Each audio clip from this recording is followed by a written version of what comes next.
So Eric, Yes. it's a pleasure to interview you, but I had to bring him a present because 32 yolks, oh my gosh. I brought him 36 eggs, Yeah. just in case he doesn't know how to separate eggs. And then I brought him these amazing purple asparagus from my garden, which were picked today, and the eggs were harvested today from the chicken coop. Just for you to see, they are All the different colors. really amazing. So that'll make good hollandaise. You can go home tonight and make, are you making mousseline or I hollandaise? think I'm going to make fried eggs for me. Oh, okay. They're very good, very, very thick white. Sunny side up. Yes, good. Thank you, Martha. Okay, enjoy. That's very thoughtful. Enjoy. Well, I have so many questions to ask this incredible chef. He had a party the other night at Le Bernardin's Salon Privé. Yes. Which is not exactly the restaurant. It's across an alleyway, a beautiful alleyway, and we had a wonderful dinner. How many people were there? A lot of people. We were about 120. 120 for just a little gathering to celebrate the publication of this amazing book, which I have read. I just want you to know that. I read it in the car. I've been in the car, stuck in traffic for days, it seems. And I used every single minute to read your memoir, which is just the beginning of his life. It's not the whole life whatsoever. But I met you, I don't know how many years ago. When did you first go to Le Bernardin? I started at Le Bernardin in 1991. Okay, so I've known you since then, because I've been going to Yes. that restaurant since then. And I thought he was much older because his hair was always gray. And I thought he was hot, you know, and then just the other night, I found out that he's the same age as my daughter, for God's sake. And how sad. But he's happily married to a very beautiful woman and has a 12-year-old son who Yes. gave you a nice toast the other night. Yes, I was very surprised. Yes, he was eloquent and not nervous, and Oh. he was very. Is he a cook? No, but he's a big eater. Oh, he is. For sure. But did you know at 12 that you were going to be what you are today? No, but I had a passion for food and for people who are cooking. Nobody let me cook in their kitchen. They were like, no, go away because you're going to put a mess in the kitchen. But I was always observing my grandmothers and mom and so on. But it seems in your book, 32 Yolks, that your mom, I think, recognized that you did have a penchant for fine cuisine because she sent you to a neighbor who had a very good restaurant. Yes. What was his name? His name was Jacques, and he was a retired legionnaire from the French Legion, and his Like North Africa, or? well, Where was he from? he did the last war he did was Vietnam, Oh. and then he kind of retired, I guess, and it was in Andorra, which is a very tiny country in between France and Spain, and he had the best restaurant in the country. It was 20 seats. And he was very famous for having a temper and for throwing out the clients. Sometimes he would say, "Can I have some salt?" Out. And but he liked me and he let me observe, and I was fascinated by what he was doing in the kitchen. So you met him when you were like 12, or how old were you? Even earlier, 9? I was 10, yeah, something like Oh. that, yeah. And instead of working at home and doing my homework, I was watching him in the kitchen, and therefore I ended up in the kitchen. Right. Yeah. What inspired you to write this book? I mean, you're young to be writing a memoir in the first place, I think. I'm old and I haven't written my memoir yet. I know someone who can help you with a good agent. I wanted to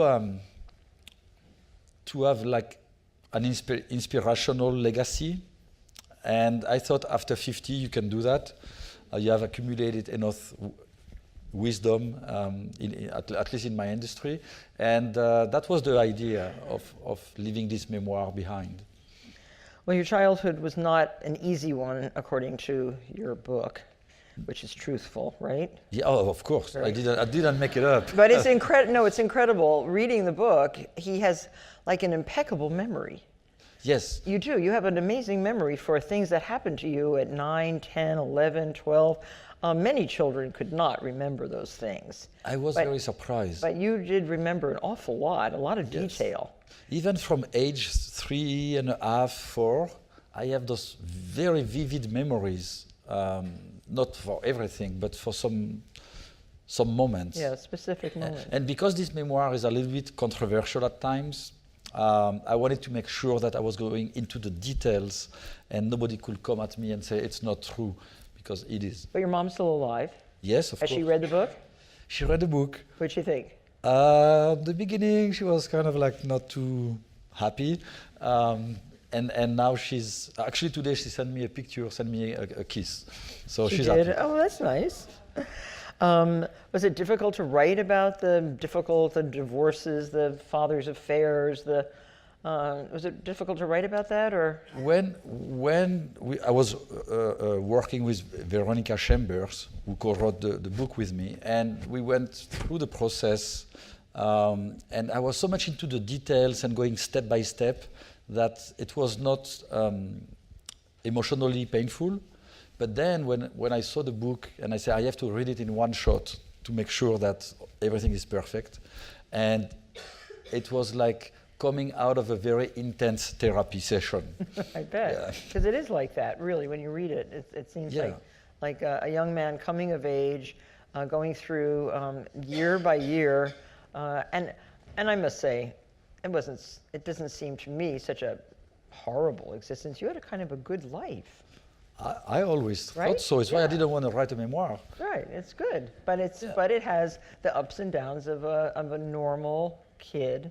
Yes. Growing up, finding his way, and moving around a little bit, going to, I mean, amazing schools. I mean, Yes. What was your first cooking school that you went to? I went to Perpignan in the south of France. That was the one and only, by the way. Then I graduated. The lycée in Perpignan for cooking? Yeah, culinary school. At what age was that? 15. Because at 15, in the French system, is when you have to decide if you're going to still go to high school or you have to go to a vocational school. And because I was a very bad student, they didn't give me choice.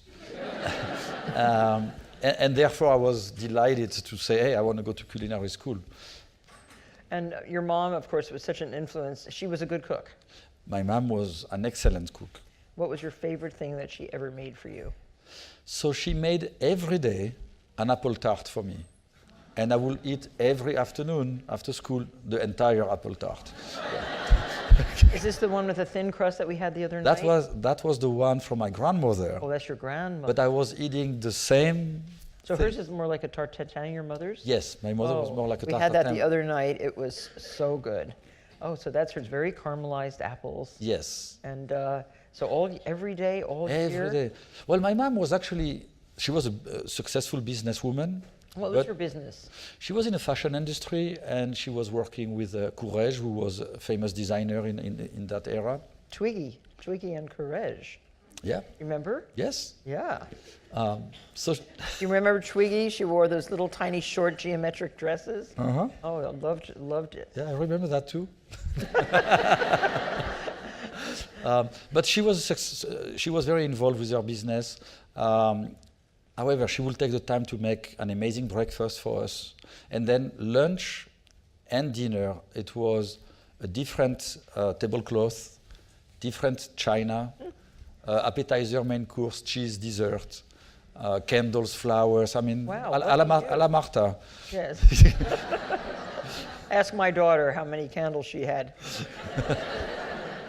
She had plenty. But she had food like that too, I think, if I remember correctly. So what was the favorite dish Mom made for you? What we had the other day was basically the favorite dishes. But she was making that langoustine salad. Langoustine with foie gras. Every Friday. Oh my gosh! Where did she get the? Oh, you had. It was so easy in Andorra. Yeah, we were getting everything. And then steak au poivre. Although the green peppercorn are a bit spicy for a young palate, it was one of my favorite dishes, and she was making it also once or twice a week. Wow. I was very lucky. You were. Yeah. You were. So What other traditions did you have at home with your mom about food and fine dining? And do you and your son have any similar kinds of traditions, or has it changed a lot for you coming here and living in the States? Yes, so at the time, I mean, my mother was, when I had good results in schools, which it was very rare, but the reward, or for my birthday or for Christmas, when she was asking me what kind of a gift I would like to have, I always said, I want to go eat in a very fancy restaurant. So we will go to 1-star, 2-star, 3-star Michelin, depending of the result in school. So I went to only 2, 3 Michelin star.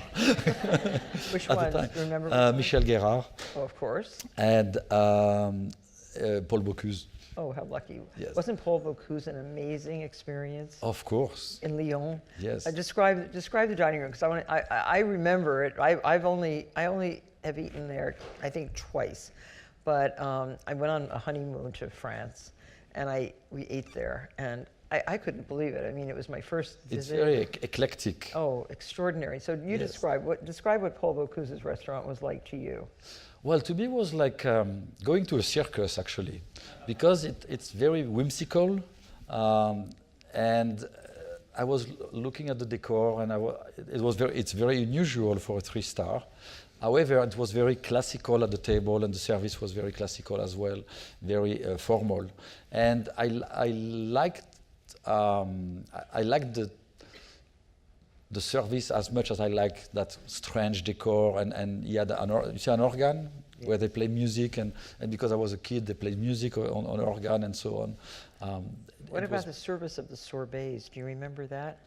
And the ice creams? Yes, I saw. I had all of them. I had never seen anything like that in my life. Yes. Like 30 different flavors of ice cream and 30 different flavors of sorbet, and all the cheeses, those amazing cheeses. And we ate all of it. I mean, we ate everything. Yes. It's like, it was an amazing thing, and it really doesn't exist like that anymore. It's so expensive to do that. Yeah. Today it's very difficult. But I remember going to, obviously, like I mentioned, Bocuse and Michel Guérard, but to other restaurants, and they would have those big carts with cakes and pies and so on. Chariot. And you're supposed That's called chariot. A chariot de dessert. Oui. And you're supposed to choose. Chariots of dessert. Oh my God. You're so supposed to choose, right? Like 2 or 3, and I would say, can I have everything? Yeah. And they will have to ask the chef, and the chef will come out and say, who is this kid who's eating all the desserts? Right. And, so anyway, that was basically the reward from my mom, and at home we were eating, like I mentioned before, extremely well, and exactly like in a star restaurant. Now with my son, so he's only 12 now, but what I did when he was very young, on the weekend I cook, because during the week I am at the restaurant.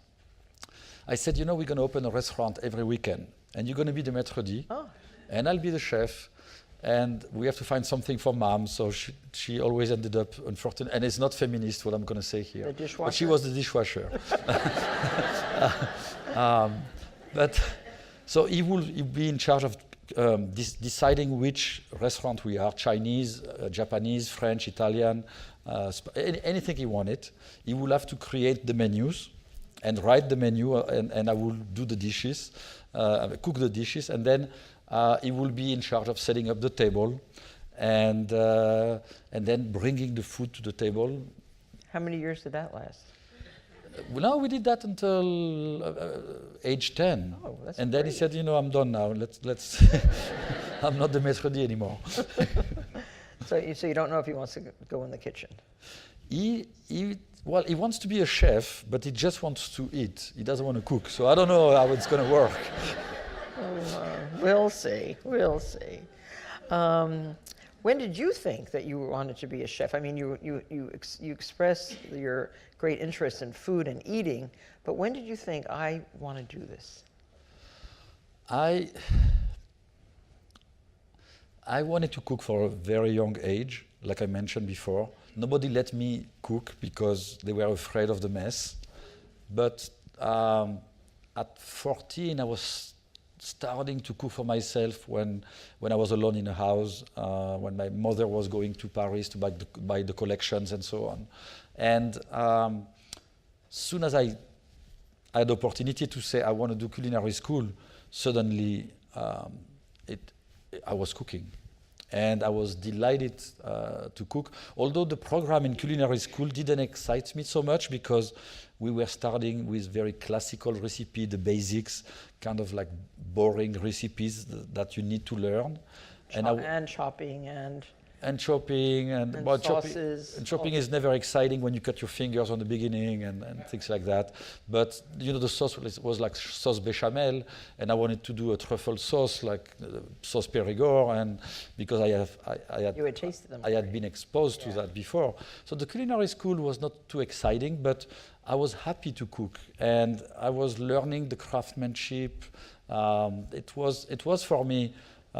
Not a revelation, but I knew that I would graduate with honors and I would become a chef. And I had no doubt that I would be a chef and not change in the middle of my life a career. And I wanted to be a chef, not in a bistro, although nothing is wrong with bistros, and I have a lot of my friends who are excellent chefs and do great food in those type of establishments. But I wanted to be in fine dining. I wanted to have something that where I am today, the equivalent of Le Bernardin. Right, and well, you've certainly reached the great heights. How many years have you had 3 stars in New York? In the Michelin, since Michelin exists in New York, which is, I think, 15 years. Yeah. Congratulations. Thank you. And I hope many of you in the audience have eaten at Le Bernardin. It's like so beautiful, great. Thank you. And it's reservation only, very difficult, but not so difficult. I mean, it is difficult to get a reservation. I think you have a connection. Yeah. The only good thing about my job, and this is the truth, the only good thing is because I've had a lot of chefs on my shows and talked to so many, and I hope helped in some little way with their success, is that I can get a reservation. Of course. That's so nice. Thank you very much. And when I can't get a reservation, then I get really pissed off. But thank you for the warning. It doesn't happen. It doesn't happen all the time. But becoming a chef for you, it was a lot of training. Yes. And you did not choose any easy way to go about it because you you went to the difficult beginner school. Yes. And then from there, where did you go? You went to Paris. Right away, yes. Yeah, right away. At what age? 17. And then where did you go? Where did you end up in Paris? I mean, that's in La Tour d'Argent in 1982. That restaurant that's called the Tour d'Argent? Oh my God. How did you find your way there?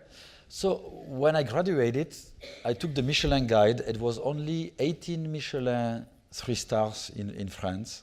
And I wrote a letter to each of them saying, I want to work for you. Nobody answered, except one day, I received a letter on a Friday from La Tour d'Argent saying, we have a beginner position. You can call us at this number. I called and I talked to them and they said, yes, we have a position. I said, when do I start? And they said, Monday. Oh. So we pack.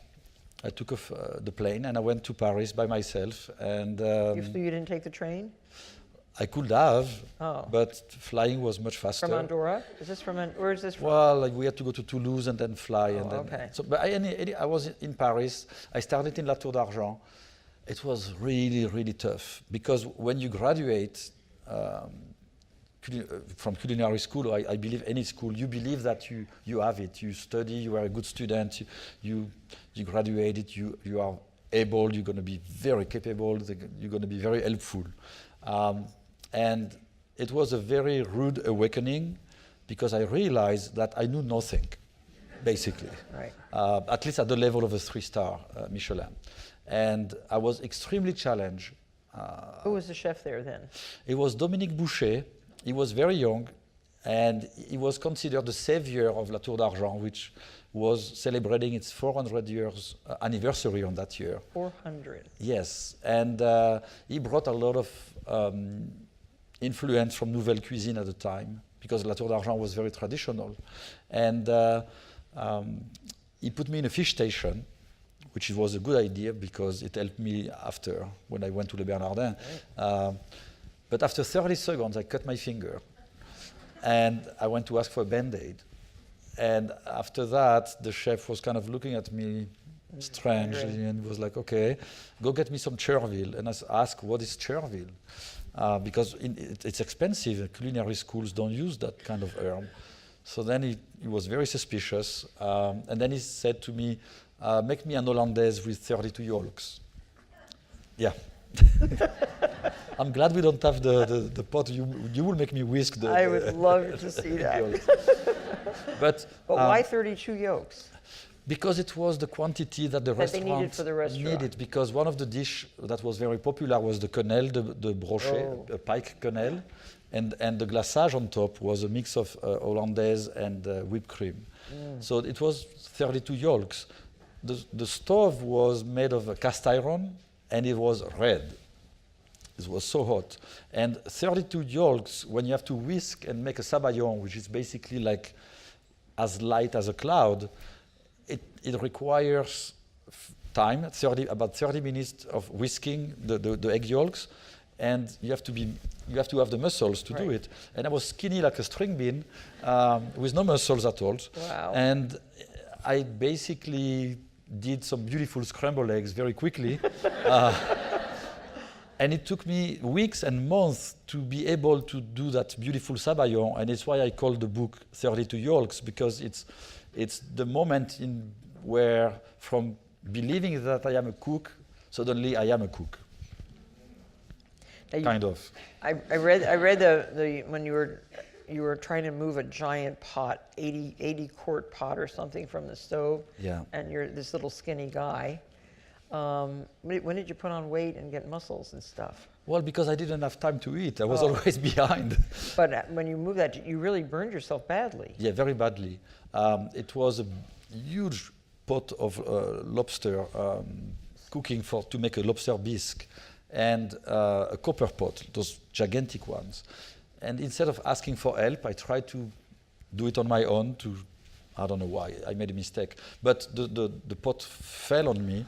And we were trained at a very early age to open your jacket, take your pants down, so that way you don't get burned. All the heat goes with the clothes. But by the time I take the shoes off and my socks, the skin went off.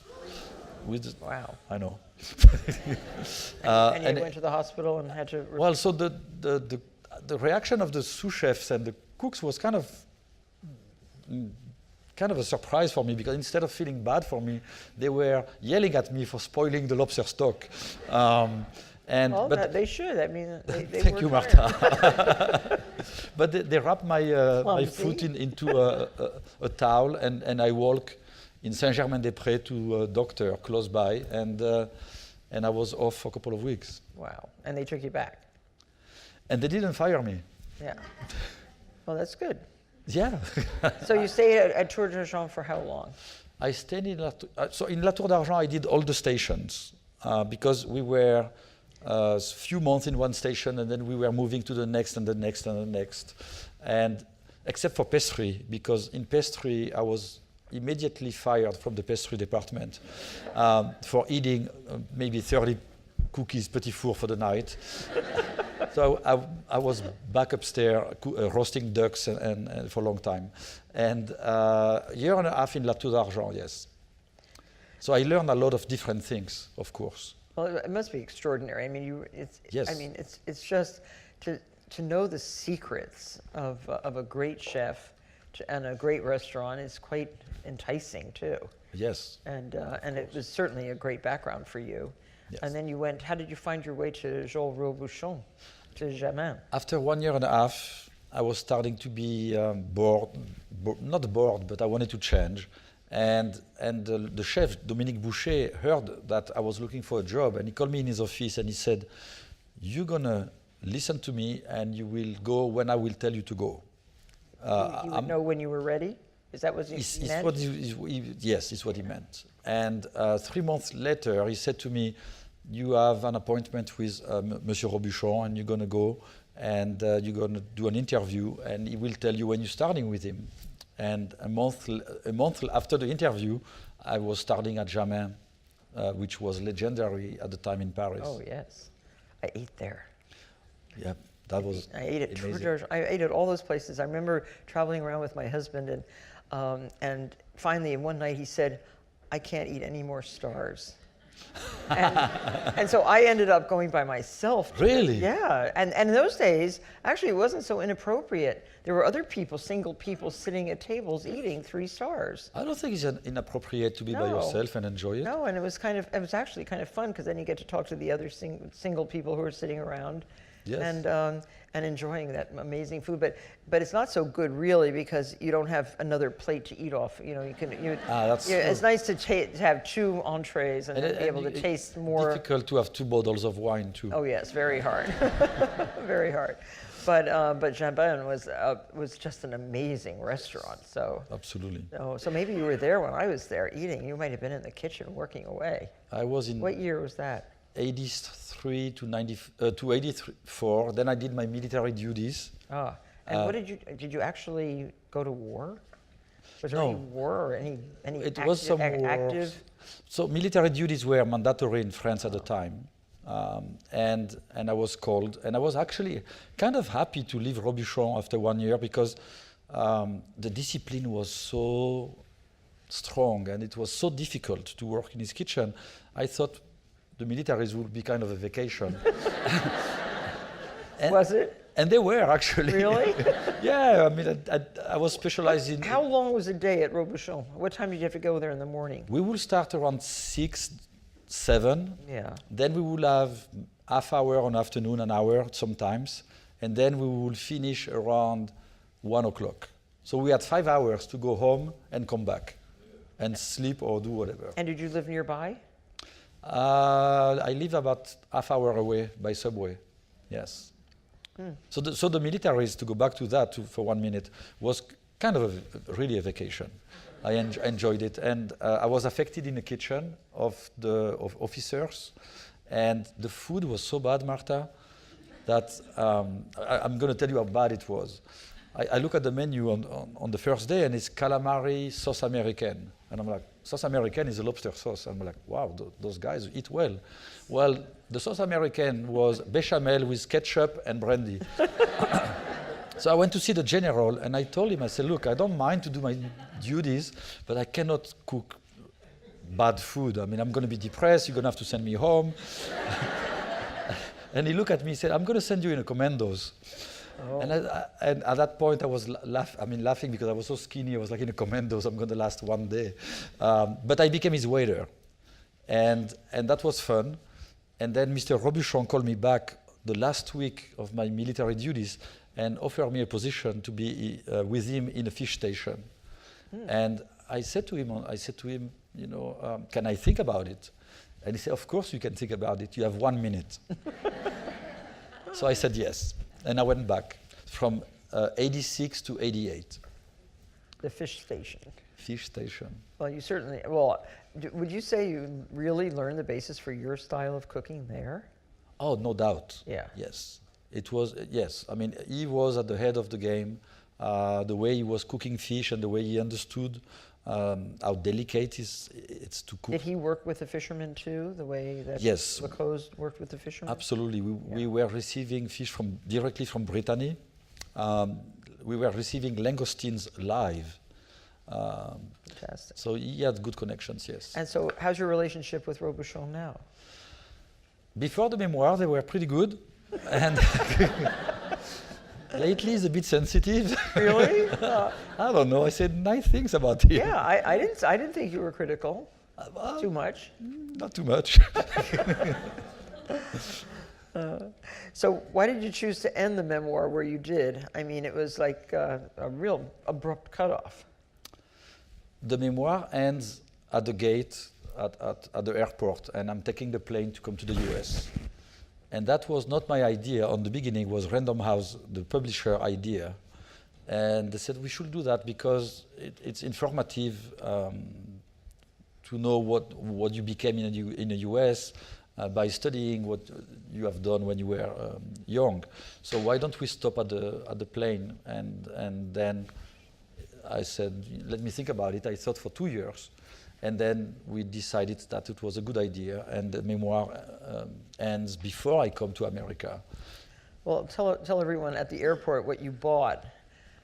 Most young men, how old were you then? You were like 20 what? Hold on, it was in 1989. I was 20, almost 20, I was 24. 24. Yeah. And instead of buying Playboy magazine or something like that, you bought what? Well, I actually took the Playboy because for the interview. Yeah. And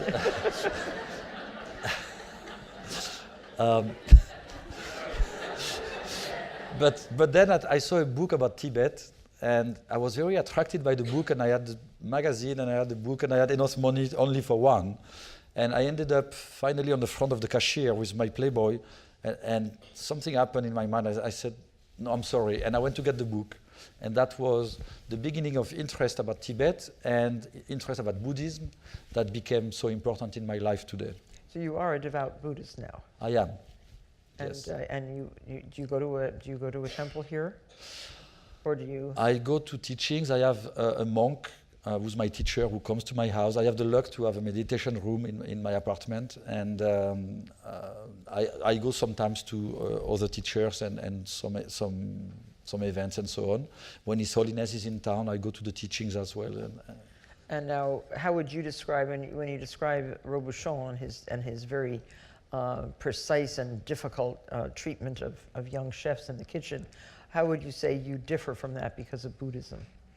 Are you still Yes. are you a stern taskmaster? Are you kinder? Are you more forgiving? What is interesting is that Robuchon was not violent. No, I'm not saying he was. But No. But at the time in France, it was a lot of physical abuse, like being kicked in the butt or punched in the shoulders, Really? or pens. The chefs were throwing pens at you and so on.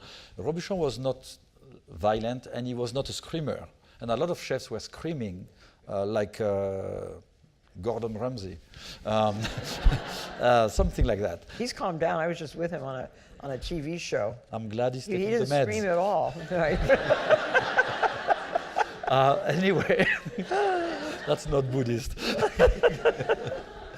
But Robuchon was extremely demanding, and he was like a very severe professor, and we were very scared of him.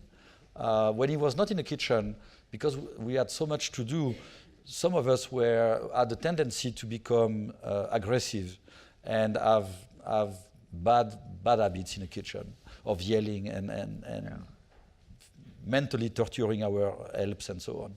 When I came to the US, I had a very bad temper. And I was throwing plates on the floor and screaming at the cooks. Really? And yeah. And I was very unhappy in my life. And I lost most of the team that was with me. And one day I sat down and I said, what's wrong with me? Why am I not happy? And I realized you cannot be angry and happy at the same time. It doesn't work. If you cannot have half of the brain happy and half of the brain angry. You're not happy to be angry. That's it. And I started to study Buddhism, and today I'm very demanding in the kitchen for quality, but at the same time we do it in a very compassionate and kind way. Now, if you burn the fish 3 times, You're out. no, we're gonna be strong with you, but what I don't want is the cooks to be scared and shake, and I want them to be inspired to cook. And even if they make mistakes and we are not happy, we try to do it in a very subtle way, and it seems to work. And sometimes we are not perfect. If we lose our temper in a kitchen, what we make sure is that after we apologize on the front of the team, and I think that is very important to do. So so as a Buddhist, does it take a lot of time to be a Buddhist for you? It took me a lot. Yes, I'm studying Buddhism seriously since the late 90s, more intensely since 2010, and it's a long journey. Yes, for sure. Do Buddhists eat fish? Well, so some Buddhists are vegetarian and vegan, and some Buddhists are not. I am not, because I'm a chef. And I mean, you can eat fish. But if you're a vegetarian, it's very good, because you don't have to kill animals. But I have a good example. The Dalai Lama himself needs a diet with meat protein. If not, he gets sick, because we are omnivores by nature, and most of us cannot be vegetarian. But the Buddhism aspect of my life and the teachings are very personal. I grow, I think, spiritually with it, and I apply that at Le Bernardin in a very secular way. I think that is very important. I'm not trying to convert everybody into Buddhism in the team. I'm doing it in a very gentle way, and again, in a secular way. Is your wife a Buddhist? She's Catholic. So, not a Buddhist. So on another subject. Yeah. Where do you go out to eat? I mean, the food at Bernardin is so superb. Do you eat there regularly at Bernardin? I eat at Le Bernardin every day, yes. Yeah. And so where do you go when you're not at Bernardin? Where do you go in New York to eat? So because Give us 3 recommendations. Wow. Putting pressure on me, Marta. I always go to new places, and I'm always loyal to a couple of places that I like very much. Yeah. I drag the family week after week, for so many years, to Balthazar for lunch. Right. I make it a tradition. They're starting to have a rebellion against me, but we still go there. And lately, where did I go? I went back to Del Posto a couple of weeks ago. I had a fantastic meal. And in the same week, I went to La Serena, which is a new restaurant from Mario Batali as well, and it was fun. Oh, good. But I go to Japanese place. I love Japanese food. I go to I have a What's very... your best sushi? Best sushi... Being a fish man. Yeah. For me, the best sushi is masa. And I don't go very often because... Too expensive. There you go. Yeah, but I always tell my friends, I if you go to it. Masa, be rich that night. You have to be rich. Yeah. But I think it's fantastic. And there's many other great sushi restaurants, of course, in a city. But I love Masa very much. And I have a very open mind. I go to many different places from other cultures. And, And in Paris? In Paris, I was in Paris in December. I went to the New Guy Savoy. I had a fantastic meal. I like Le Comptoir very much. I like a lot of casual places. Right. Fun.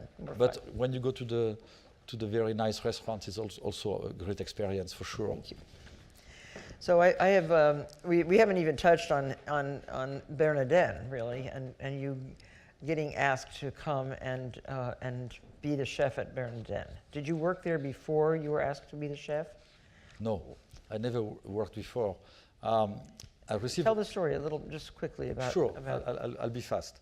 I received a call from Gilbert Lecoz at the time, who was the chef owner of Le Bernardin, and who told me that he had a position.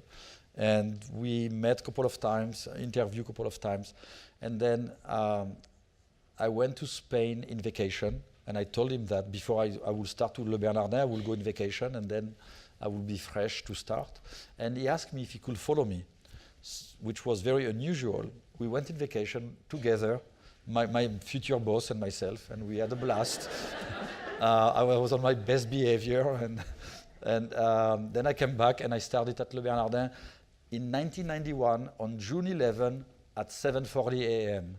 Because I remember when I walked into Le Bernardin, I knew it was something special for me. And I look at my clock and I say, I have to remember that. Oh, great. And then what year did he die? So we worked together 3 years. And then in 1994, Gilbert Lecoz passed away. And that was a very painful, emotional loss, of course. Shocking loss for the culinary world. Yes. And his sister was the head of the house or front of the house. Yes, Maggie Lecoz. Yes, and who's still there with of course, yes. Eric. So it's Maggie and myself, And and you've the done, team, of course. yeah, and you've done it. How many people work in Bernardin now? We have about 150 employees.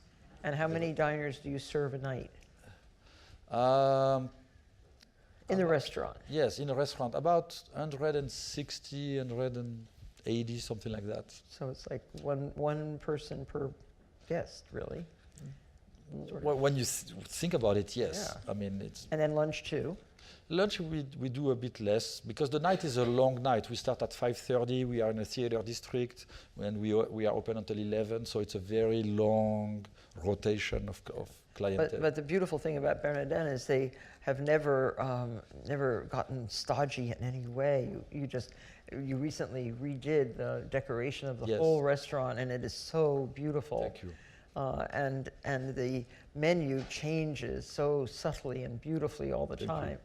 And just extraordinary. The best fish I've ever tasted anywhere in the world. Marta. Yes. Thank you. I'm a big fan, but I wanted to ask you, Eric, on a serious level, is what do you think the future of food is now, with the people, so many young people really looking to leave factory farming. Yes. They don't want to buy the food Yes. from the factory farms. They want to find a new way to eat. What do you think is going to happen? Well, that trend has started a long time ago already, and it's still growing. And it's logic. I mean, you don't want to drink milk that has antibiotics, No. growing hormones, pesticides. If you can afford, you want to buy milk that is organic. Right. If you are eating animals, it's the same. And I even see now a new trend, like humanly raised label on animals, because people don't want the animals to suffer.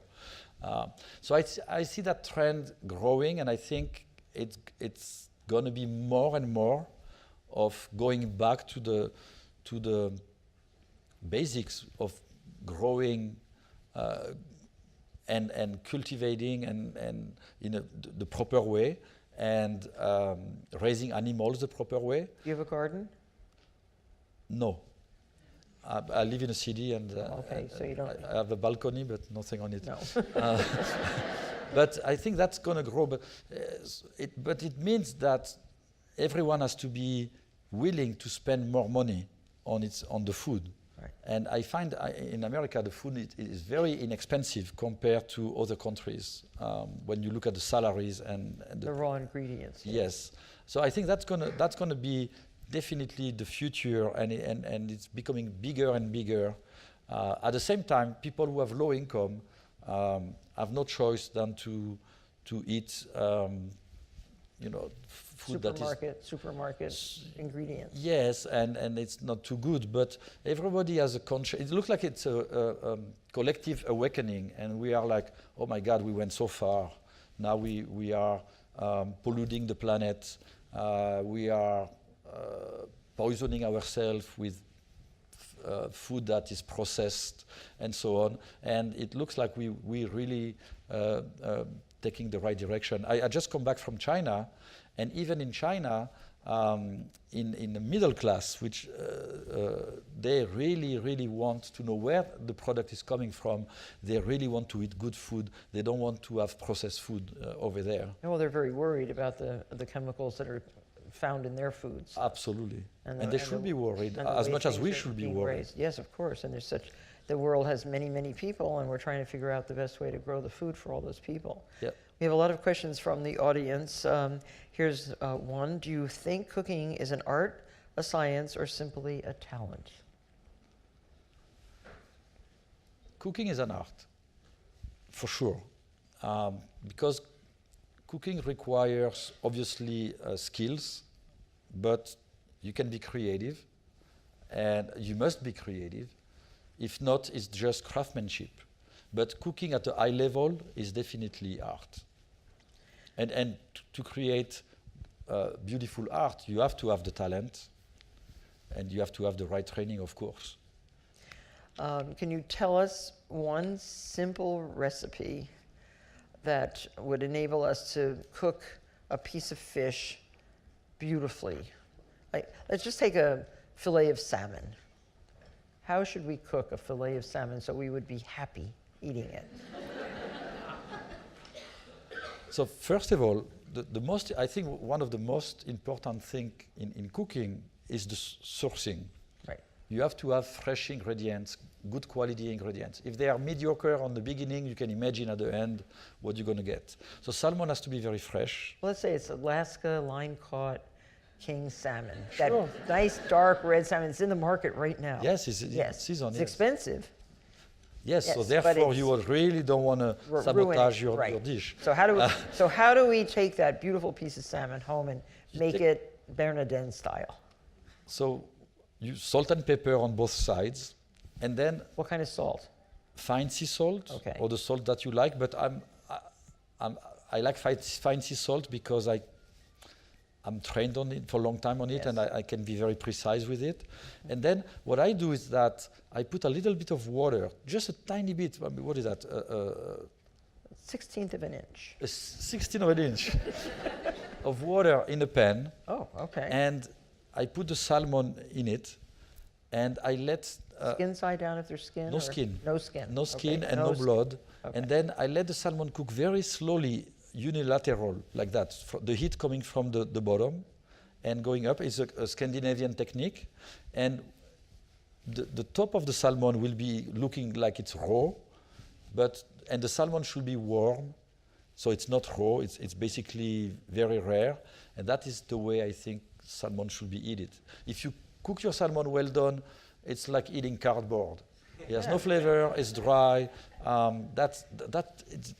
That will bring all the qualities of the fish. So for the salmon, it's like this. But for other fish, I mean, it's very easy to broil fish if you don't know how to saute fish or to poach fish. Would you broil halibut?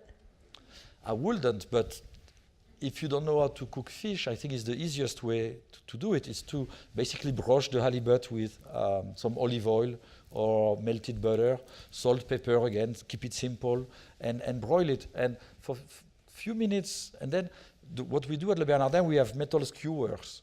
And we insert the metal skewers through the flesh of the fish, and then we touch here with the skewer, and it should be warm. That means the fish is cooked to perfection. When it's cold, it's not cooked enough, and when you burn yourself, it's well done. So there are two good recipes, guys. This question is always difficult to answer because if you could only own one pan or utensil, which would it be? That's hard. How about three things? Well, you need a good knife, Right. a whisk, and a good pan. What kind of pan? What's your favorite kind of pan for cooking fish?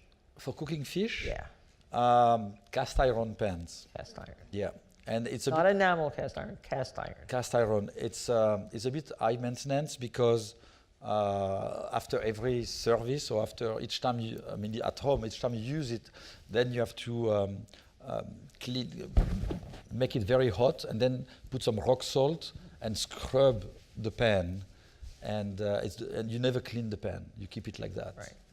Like my mom's pans. I have all my mother's pans. That's and nice. They're smooth like silk. They're so great. Yes, Yeah. and you cook well in it. Oh yes, very well. One ingredient you cannot live without.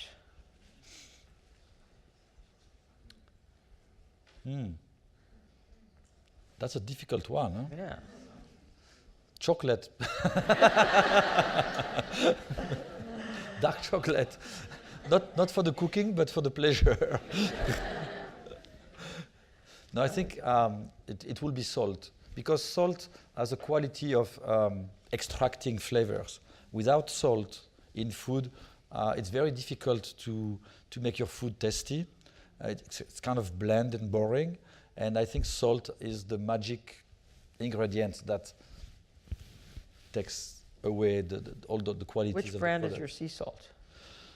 La Baleine is a French sea salt. The fine salt. And then sometimes we use kosher salt or Maldon salt, depending on what we try to achieve with the salt, which is not only extracting flavor, sometimes we want a little bit of texture as well. So you have 20 minutes and 3 ingredients. What's for dinner? Well, I have the eggs. And the asparagus. I have the asparagus. Butter. I'm making. Do you need butter? I need butter. Yeah. Yeah. Yes, I need butter. I make scrambled eggs with asparagus. And that'll be good. You're going to love those asparagus. Yes, but I will make the scrambled eggs à la French. How? In America, when I see scrambled eggs, and I don't know if I go to the wrong place or not, but it looks like you need a knife to cut your scrambled eggs. And the French, we make it like very fluffy and unctuous, and you don't need a knife, you need a spoon. I discovered a new way to make scrambled eggs. Oh, what do you do? I have a big San Marco cappuccino machine in my kitchen. Yes. So I put 3 eggs in the little milk steamer. Yes. It's a little pitcher, and I go like that with a fork, and then I put a tiny bit of salt, sea salt. Yes. And a little piece of butter, Yes. and I steam it on the milk steamer. Wow, that's pretty cool. Have you ever tried it? I don't have a San Marco machine in my house. Try it at the restaurant. It makes the most delicious scrambled eggs. Oh my God. I And believe. in about 20 seconds. Yes, of course. And they are fluffy and light. And I ate them in some restaurant, and I said, "How do you make them so fluffy?" Oh my God. And she showed me on the machine. And they're basically steamed scrambled. Yes. But so good. And my grandchildren, they ask for that all the time now because they're so I imagine, light. yes. Yeah, that's my little scrambled eggs secret. Well, I'll show you my It's worth the $2,500 for the machine. Oh, that's cheap. So your last meal, everybody's always asking about last meals. Why do they want to always kill us? I know. It's so sad. I just did my funeral dinner in a magazine called A. It's a Belgian magazine, and the editor wanted me to create the dinner I would serve to my guests at my funeral, like I care really. But And you accepted? yeah, because it's beautiful photographs. I mean, You did amazing photographs. So, what would your last meal be before you die? Yes, of course. Toasted bread, shaved black truffles, drizzle of olive oil, a bit of rock salt, cracked pepper, and a glass of Bordeaux. How nice. Simple taste. Very thinly sliced truffles? Not too thin. Oh, not too thin. Not too thin because I like to feel the texture. Oh, okay. Sometimes when it's too thin, you just have the flavor and you don't have the texture of it, and it's a very interesting texture. That sounds good. And then I'm ready to go. Yeah. Okay, so reminder after the talk, Eric is signing his book next door. Oh, this is the last thing I'm supposed to say. I guess it's time to end, but thank you. This is so Martha. fun, and it really is fun to read the book and enjoy a life well lived, and still a life to be even better lived, I'm sure. You've done an amazing job, and your food is an art, and it's so unusual that the longevity and the development of the most beautiful food that we have here in New York, I think. Thank you, Eric. I It's really appreciate very great. much, Martha. Thank you. Thank you very much. Thank you. Thank you. Thank you. I take my gift. Yes.